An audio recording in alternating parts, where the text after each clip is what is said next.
தன்னுடைய எதிரியை எந்த ஒரு பயமும் இல்லாமல் உடனடியாக தாக்குது. அந்த ஒரு மூர்க்க குணம் அப்படிங்கிறது இந்த பாம்புகளுக்கு இருக்கிறதுனால தான் கொப்பு ஏரி மூர்க்கன் அப்படிங்கிற அந்த ஒரு பெயர் கொம்பேரி மூக்கன் அப்படிங்கிறது காலப்போக்கில் வந்துட்டு. இந்த பாம்புகள் ரொம்பவே துணிச்சலான ஒரு பாம்பு அப்படின்னே சொல்லலாம். பெரும்பாலும் மரத்தில் வாழக்கூடிய மற்ற பாம்புகளை காட்டிலும் ரொம்பவே வித்தியாசமானது.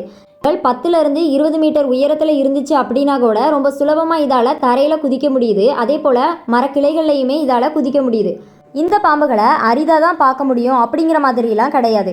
பெரும்பாலும் குடியிருப்பு பகுதிகளில் கூட இந்த பாம்புகளோட நடமாட்டம் அப்படிங்கிறது ரொம்பவே சாதாரணமான ஒன்றா தான் இருக்குது. இந்த பாம்புகள் முற்றிலுமாக நச்சில்லாத ஒரு பாம்பு தான். ஆனால் இந்த பாம்புகளுக்கு வழக்கமாக சொல்லப்படக்கூடிய ஒரு நம்பிக்கையான ஒரு கட்டுக்கதை என்ன அப்படின்னா, இந்த பாம்புக்கு அதிகப்படியான ஒரு நச்சுத்தன்மை இருக்கிறதாவும், இந்த பாம்பு கடிச்சு இறந்து போனவங்களை சுடுகாட்டில் எரிக்கும்போது இந்த பாம்பு மர உச்சியில் ஏறி பார்க்குமா.